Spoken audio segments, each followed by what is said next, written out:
Welcome to the Future of Liberty, a project of Liberty Fund, hosted by Mitch Daniels.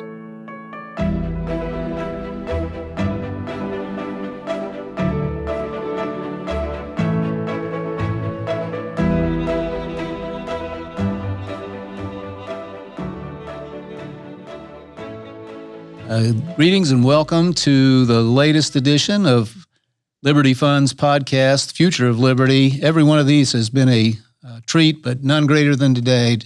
One of the great exponents of liberty and one of the practitioners who has made it its preservation in America more likely is Joe Lonsdale. By now, you're pretty young to be a legend, but I'm going to say legendary entrepreneur, but also thinker and really scholar in your own right. Thanks a lot for being with us. Thanks, Mr. Governor. It's an honor to be on. Joe, I got to ask you, first of all, you're a child of Silicon Valley, and maybe it's a stereotype, but to me, too many of the folks who grew up where you did don't have a commitment or have not displayed a commitment to liberty and to individual freedom. You seem to have had it from the earliest age. Where did it come from? Well, Mitch, my father of the same name, I think he gave me Ayn Rand to read as a kid, and my little brother and I were reading Austrian economists like von Mises and Rothbard and the rest of them, and really, studying a lot about the American founding from a young age. And so it's something my family's always been very interested in. I've always been fascinated by the founders of America. I think it's such an interesting question. You look at history and you study it and you see how much poverty and misery and how many struggles we had, as a species for so long, and then see this like really unique last 250 years that we've got to experience. And I think you have to ask why and what's exceptional, what's different about it. And it's obviously such an important question because the last recent period is so unique. And I really value the principles and the philosophy of the American founders. And I really value like the theories, that came down from the philosophy from the Enlightenment and from John Locke, life, liberty, and property, and all these frameworks that led to something in history that was just so important and so unique. And it scares me when I see others don't understand those and don't care about those values, because I think that's why we have America. You obviously had a very unique background. I wish I could say I was reading those things at the age you did, but notwithstanding, when someone looks from a distance at Silicon Valley and the kind of activity, the ingenuity, the individual success that has come to so many people there, it's always been puzzling to me that they seem to buy in or even acquiesce, or at least into statist mentality. Why aren't more of your counterparts, people you grew up with and are growing up there now, imbued with a similar spirit as you are, even if they didn't read Murray Rothbard?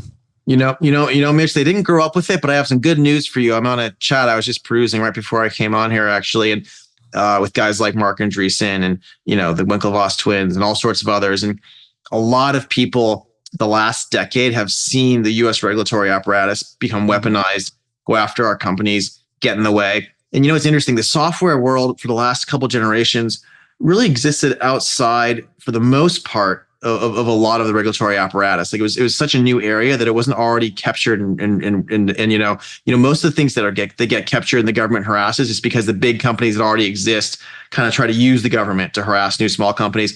And there was so much new stuff happening that I think a lot of Silicon Valley was building in new areas, and so it didn't have to deal with like a lot of really stupid government bureaucrats, slowing them down and harassing them. And so they didn't really experience it firsthand. And then on top of that, where did the cultures come from in Silicon Valley? Where did this Google culture come from? Where did the Apple culture come from? Well, they were hiring a lot of PhDs out of Stanford, out of Berkeley, out of Harvard, out of Yale. And so you basically took the university cultures and you cloned them within all these other areas. And then you let them build in areas where they weren't bothered by government. So of course, they're going to take the university culture as the norms. They're going to take a very, very left-leaning culture as a norm. And that's what you have in Silicon Valley. You have a clone of the universities. And because the universities have become corrupted, so has Silicon Valley. Now, what you're seeing a lot of entrepreneurs, and you're seeing a lot of companies that built in the last 10 or 15 years run by people who are realizing, wow, wait a second, this is really broken. We're going to have to have to fix this stuff. We're going to have to stop the government from abusing its power. So you are seeing a lot of people really excited about the Supreme Court rulings last week, really excited to go after and fix the regulatory state, get rid of Chevron deference, all of this stuff, which you really hadn't seen before. So I'm quite optimistic for the innovation world to come out and be fighters on our side. Well, if an epiphany has begun out there, that is great news for us all. You mentioned the corruption of the higher ed system. We've seen that. We can talk about that a little more in a minute. But I'm also moved to ask you: is the K-12 system in California and the way it's been structured and by its overseers really as awful as one reads? It's really gotten worse over time. I do have to caveat this with, I grew up in the East Bay in Fremont, California. I went to a public school that was about, a little more than half Asian, mostly Asian immigrants, kids. And it was one, I think it was one of the top 5 public schools in the state. At the time, it was not really corrupted. Sure, I'd have arguments with all my teachers about politics, but a lot of them would encourage me. They came from a generation where it was okay to argue and debate and have free speech. And they even, put me in charge, of some of the debates for our school class and stuff, even though it was clear I disagreed with them. You're not seeing that as much anymore. What you're seeing now with the way the K-12 works is a lot of the new things is to get promoted, to become a teacher, to become a principal, to become a superintendent. You have to go through these master's degrees that have become a lot more woke, a lot more left, a lot more focused on ideology. And so things are getting a lot worse. And it's actually so crazy, Mitch, they're actually turning off a lot of the advanced math. They're turning off a lot of the things that it's this theory of disparate impact, which is breaking our government and breaking our schools, where just because on average different groups don't do as well, they don't even want the things to exist. And that's just so anti-merit and so bad for our civilization. And you're seeing that lead in California. When my wife and I started having kids, we have 4 little girls now. We're expecting a son soon.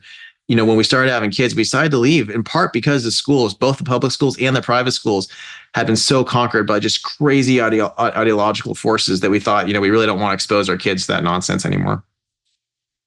Yeah, when one reads about what is being the required classes and what's not required anymore out there, one really grieves for the little ones and hopes that somewhere later in life they'll encounter ideas really more compatible with their success. And it's really sad how much you're brainwashed in these places now. And it's ironic to me because Thomas Jefferson, one of our founders, he actually wrote a lot about the need for public education. He said there's really only one main purpose. The one main purpose for the general populace for him was to teach them about the danger of despotism and to teach them about the positives of liberty.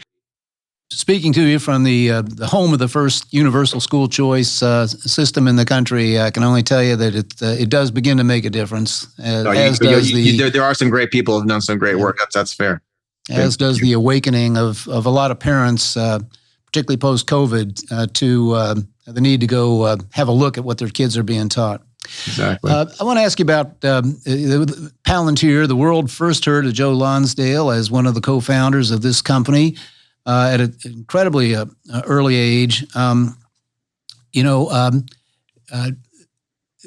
you again were different, it appeared, than many of your counterparts in the world from which you come, in caring deeply about national security of the country, not only being willing but eager to work on systems that might enhance it. By the way, first tell us where the name came from, because I think it's an interesting subject. But then tell us where your impulse to apply your talents first in this area came from.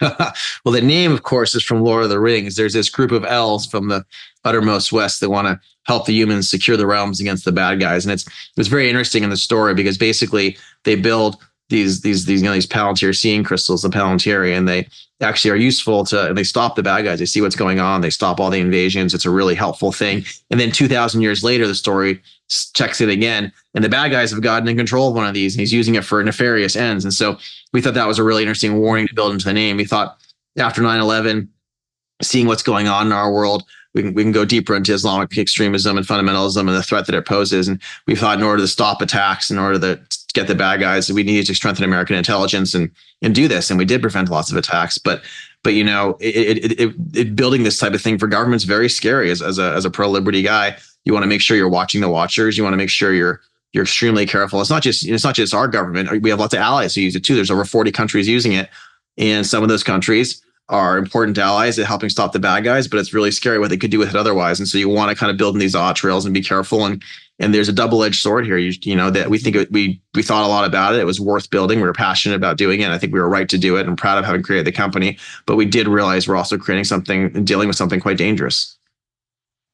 Again, it's maybe me looking wishfully for good news, but I remember that certainly in the universities, and I think this permeated the community, as you say, that came from those universities out there, that there was an active hostility to working on things that might affect the national security. Right. It seems to me that circumstances have softened that, and that there's one hears a little bit more encouragingly about companies ranging from software to hardware who are now beginning to see some citizen's duty. Well, am I grasping here? No, I think you're right. I mean, listen, I think you guys at Purdue did a good job throughout this whole cultural swing where I think Purdue kept doing the right things there as an amazing school. At Stanford, unfortunately, other than Palantir, it was basically seen as completely anathema to work with the DoD and work with the military, and the left has gone so hard against it, and the right wasn't really focused on it. It seemed like a strange thing to do. I mean, when we were building Palantir in 2004, 2005, going out to raise early money, people said, "Why aren't you guys working on Web 2.0? Why are you taking talent on this thing that's impossible and is so hard?" But there hadn't been a new big company started in this area for decades. So people said, this is not possible. And, it actually is immensely difficult to start these things properly, to grow them large, because you have to build something that's 10 times better than what the government has. Then you have to build an operation on the hill that the kind of outcome, that breaks through the kind of, frankly, it's somewhat of a corrupt setup with the existing primes. They kind of block new things. And we had, both Palantir and SpaceX, the two new companies to break through in this space in the last 30 years, both had to sue the government for doing inappropriate things. And I don't like suing anyone; it's ridiculous. But they literally really legally blocking us. And so basically, it was an unnatural act for Palantir and for SpaceX to break through. And once they did, Anduril, the third new $10 billion plus new defense company, is also broken through now very well. And now you see a bunch of other ones. Actually, have a couple others I founded since then that are valued at over $1 billion, doing important things, breaking through with the Navy, with AI and autonomous weaponized vessels, with high power microwave, turning off bad guys from miles away. And so there actually is a lot more going on, and you see a whole wave of these companies. One of our peer funds calls it American dynamism. I think it's a great wave going on right now. Yeah, well, you're encouraging me. Thank you. You said or wrote some time ago, this is a line I like and I've quoted to others. We should be biased toward pride in our traditions and harness that pride to build new things. Talk about that, and in context of an event that's coming, which is our 250th birthday as a free people, as a constitutionally governed free people. Some of us here at Liberty Fund and elsewhere see that as an opportunity, but also a threat, as others may seek to redefine who we are as a country. So talk a little bit about your own views on this, and also, and if you have any, about how that anniversary might best be celebrated.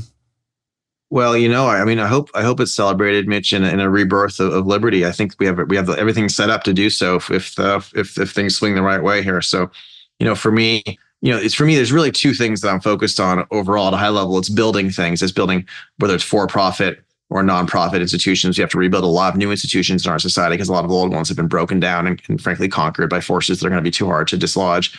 And so I think building things, and then on top of building things, it's going in and it's fixing government. It's passing legislation. It's frankly, probably with the recent, stuff going on, I think the next 4 years, if we get the right set of people in charge, I think we could basically sue all of these agencies that are abusing their power, and we could lock down that they're no longer able to abuse the power in all sorts of ways they're doing right now, and really kind of force things back into a smaller, more competent, more efficient government. I think we can, for me, one of the most important things we could do in the next 4 years is we could do civil service reform. We could put back in accountability.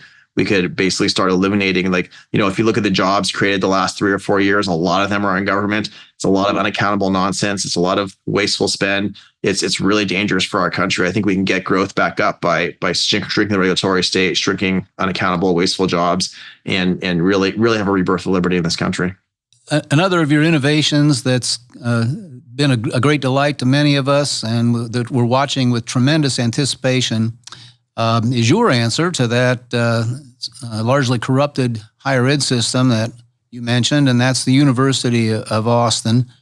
Update us, because many of us are, as I say, very, very expectant and hopeful for your great success. Well, I'm really proud to have founded this with Neil Ferguson and Barry Weiss, and obviously our president, Pano Canelos. And we have dozens of amazing people on it now, including a team of about 40 people working full time preparing for our students. Our first class is coming in the fall. We have our first class at University of Austin starting in the fall. It'll be probably just under 100 or so, keeping the standards really, really high. It's amazingly difficult to start a new university. There's thousands of pages of regulation. They try to block you at every turn. It's like you can't get people to apply from the Common App because we're not officially accredited until we've graduated our first class. You can't take international students, even though we have people trying to sponsor international students to come. We have to figure out some partnerships for that. It's just like a litany of these things that are set up to block these things. And you really haven't had a top new university in maybe almost 100 years. So it's one other version of American cartels where they've put all these rules in place to make it virtually impossible to do. But you know what? We're really stubborn, and I have amazing co-founders. So we're doing it, and we've got thousands of professors to apply. We've hired extraordinary professors. We've really learned there's different types of things there. We have some famous people, but we also realize you want the best teachers, because what's our job? Our job is to create the best possible experience for our students and to attract the very top students and make other top students want to come there based on seeing their success. And I think we're setting up to do that really, really well. We have this intellectual foundations framework where they're going to come and they're going to learn about the intellectual foundations of Western civilization from every angle. We have some really strong stuff we're doing for STEM. For probably about a third of our kids will be STEM at first. I'd love to get that up to half the kids. We have so many people, my friends, for example, who have built SpaceX and Boring Company here in Austin, are going to help create a center. We're going to teach mechanical engineering, electrical engineering on the STEM side. So we have lots of people involved from the industry world as well. So things are set up really well, but these things are hard to do. I mean, you ran a university, you know how hard it is to manage academics. We're doing our best, and it's coming along well. I hope and predict that you'll have continued great success attracting top teachers. You're right to emphasize that. It was once said by the president of the University of Chicago, this would be a great institution. This was 100 years ago. This would be a great institution if it met in a tent, meaning that it's the intellectual capacity of the faculty that matters most. And right now, there must be some refugees happy to flee from, let's say, places of oppression, intellectual oppression, to a place like yours. You should see, Mitch, there's like hundreds of these notes I've read, people begging to come because they're under attack where they are right now. It's like, wow, what a dystopian world we're in. I feel terrible. I can't take them all. It's so crazy. You have been you were an early outspoken critic or skeptic about so-called what we came to know as ESG, investing, particularly as a responsibility of corporate leadership. Here too, am I being wishful when I think I see some healthy retreat and correction of that, along with its offspring, the so-called DEI spending and practice and mandates that permeated too much of business America? Yeah, I think DEI is even more pernicious. Like ESG is interesting because ESG stands for environment, social, and governance. And I think you and I probably both, if we're running something, no one wants to hurt the environment. I want clean air and clean water and reasonable standards. And when you already have a lot of money, like why would I want to have my daughters living in a dirty world? And obviously, I want to be socially responsible. I spend a lot of my time on doing philanthropy and trying to help fix things. And of course, good governance is critical. Like one of the things that you learn in the startup world is that a lot of entrepreneurs underestimate governance because they're too busy, and that actually creates all sorts of problems. So it's I think people get confused. I think there's the first order view, which is yes, these are all good things. But what the second order view is, how do you optimize for those things and for profit in society. And it turns out, and this is maybe a subtle point, but markets are this really clever mechanism because they have, just from an information theory perspective, you're combining lots of different people's views about what matters and what's worthwhile. And you're weighting it bottom up as opposed to weighting it top down, right? So you're letting people explore and try things that they think are right, that they think have really good E and S and G impact and profit impact. And when you have an ESG framework that's top down, it's fundamentally authoritarian. It's not being weighted. It's not being, there's no information mechanism that makes ESG magically correct just because like some group puts it out that's tied to a government or tied to a bureaucracy or tied to quote unquote experts from academia. What's really happening is you're weaponizing these like top down authoritarian scores to attack people. So you get situations that are comical where when Elon Musk starts speaking up because he's the CEO of Tesla, suddenly an electric car company that like previously everyone on the left agreed was really, really good for environment is suddenly getting terrible ESG scores. And you see this consistently. As we leave the acronyms behind, I'll just express one of my own longtime frustrations, which is the way in which people, including people who are pro-freedom in their orientation, have acquiesced in the expropriation of these terms. Environment doesn't mean climate restrictions with no regard to collateral costs and so forth. The one that bothers me most is social justice. I mean, we've been debating as a species what is just since the time of the Greeks and before, and no one owns that term, but people who should know better continue to use it, just like equity. It has become a tool of the a more statist mentality, and too many people thoughtlessly, I think, further that when they use these terms. I totally agree. They've expropriated them. Even progressive, I'm sad, just means like far less. Yes, exactly. I'm for progress, but I'm for actual progress, not for your like weird like your definition of it. Right. You just mentioned China, and I certainly want to get your views about this. A lot of very current debate and concern about whether who wins. It wins in the world from which you come. Who wins the artificial intelligence or the technology competition, which is very likely to decide even larger questions of national success. How do you feel about that right now? And to the extent there are dangers, what should we do?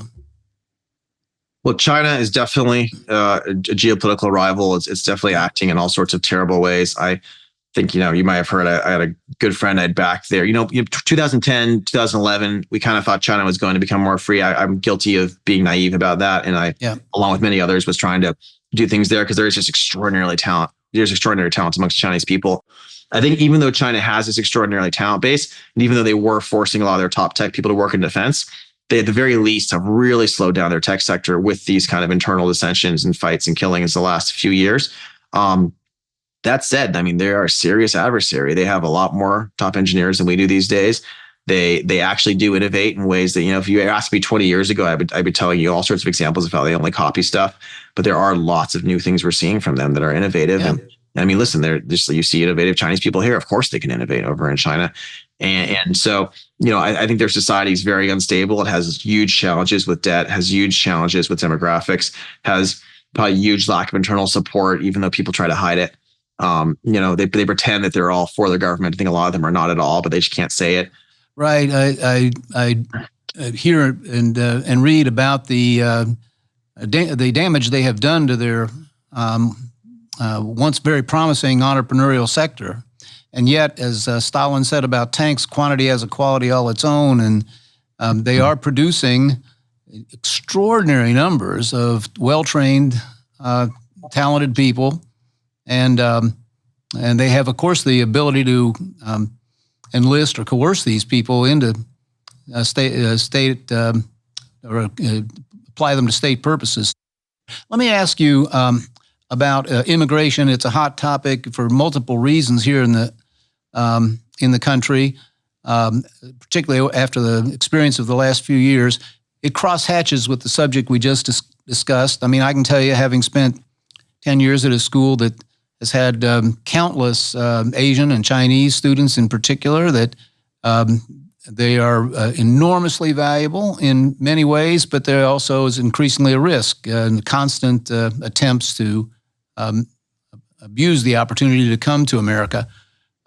So where are the pluses and minuses of this? What sort of policy does it bring you out on? This is in some ways very personal for me. I do have some family that was here since the Revolutionary War, and my wife's family, originally came from Jamestown. So we have some really going far back. But most of my family on my dad's side came during the potato famines in the mid 19th century, and from Ireland. And most of my family on my mom's side came about 105 years ago as Jews fleeing Europe, and thank goodness they were allowed out of Europe then, because most of their relatives who stayed behind, were killed in the Holocaust. And so I just my history is one of where we are immigrants, and I think it's important we let in great immigrants, both morally, but also it's, I think we've contributed a lot to this country. We do want to keep letting in the best and brightest from around the world. But for me, it should be a strategy. No one we are likely to talk to on this podcast bridges the three aspects of this question I want to ask you better than you do. And let me frame it this way: which should worry us the most as a threat to both our individual freedoms and liberties and our national security? Foreign threats, the threat of foreign domination, or the internal rot of the kind that we have touched on 2 or 3 times in this talk.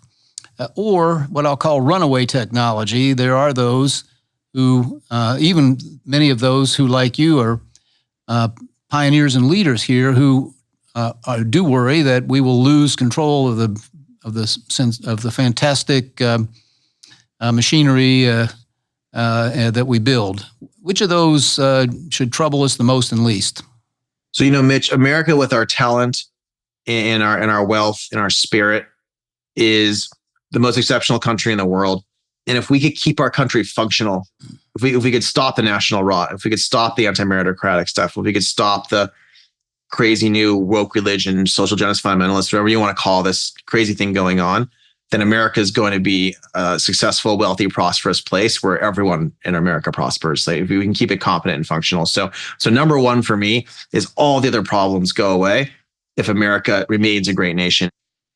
Given the persuasiveness of what you said about and what we know about the Chinese, by the way, they're not alone, but let's take them and their understanding that maybe the best way to undermine the country is from within as opposed to militarily.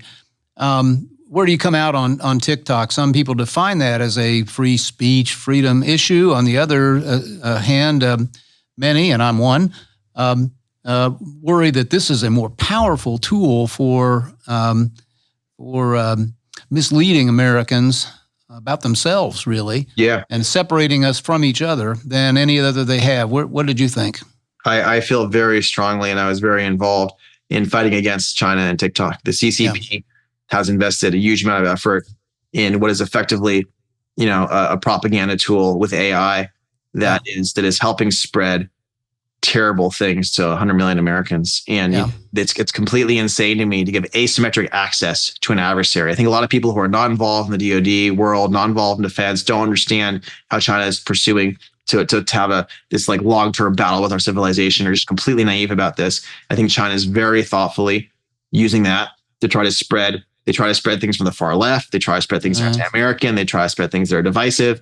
And they're such liars, Mitch. They're such liars. They're like, oh, well, we're doing a thing where all the data is sitting with Oracle in Texas, and therefore it's safe. Yeah. Like, no, if you guys are in control of the algorithm, it's not safe, because the algorithm that decides to spread, when you do things in China, you have apps, getting kids to want to learn math and getting kids to like think how great China is, and turning off anything that would say anything bad about China. And then you want to spread in America things that are divisive and things that are negative and things that are bad for our society. And then getting people addicted and 100 million people like looking at this. This is insane, and we haven't turned it off yet. Now, we're generally sympathetic to any argument that starts with an assertion of that personal liberty or freedom is involved. However, I thought it was well put when someone wrote, we would not have let the Soviets buy CBS News. 100%. In, Imagine 1965. And this is, if anything, perhaps more insidious.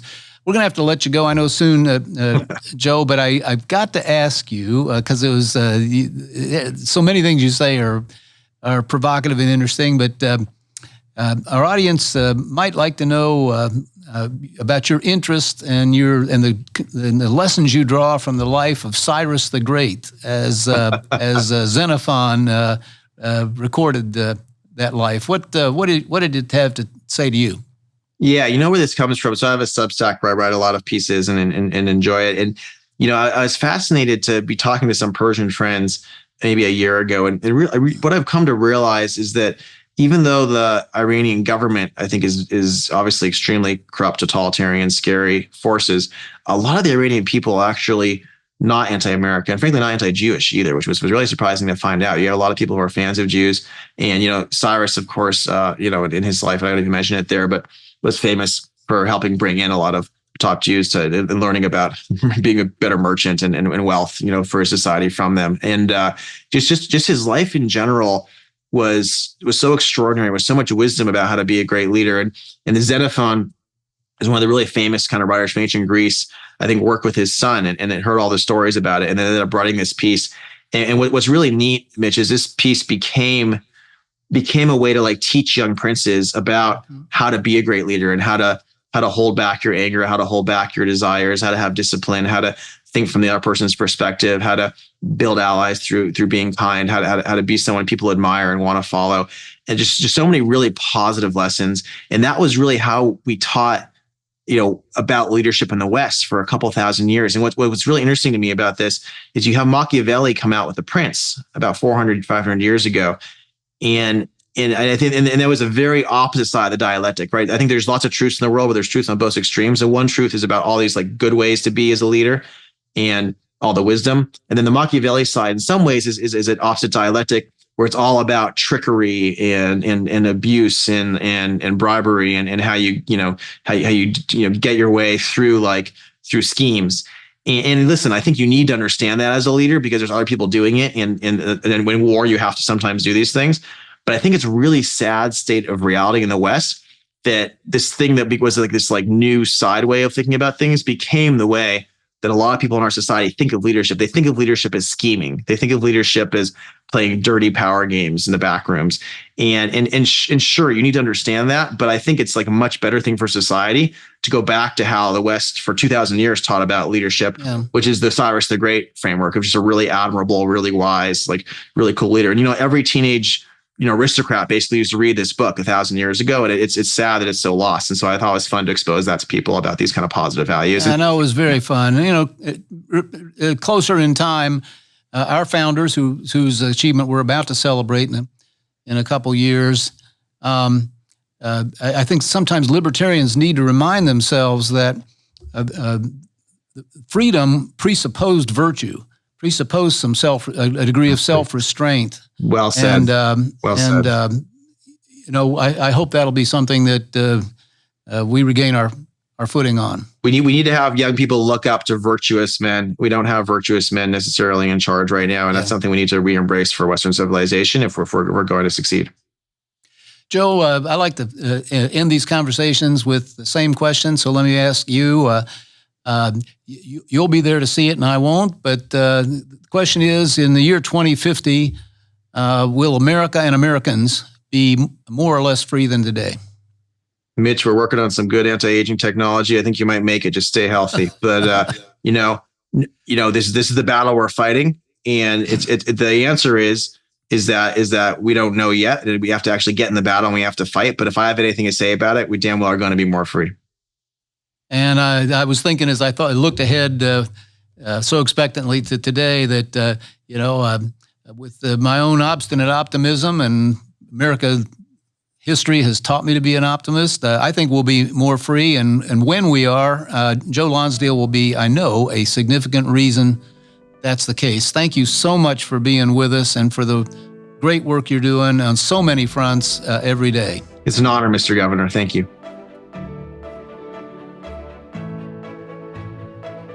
The Future of Liberty has been brought to you by Liberty Fund, a private educational foundation dedicated to encouraging discussions of the ideal of a society of free and responsible individuals.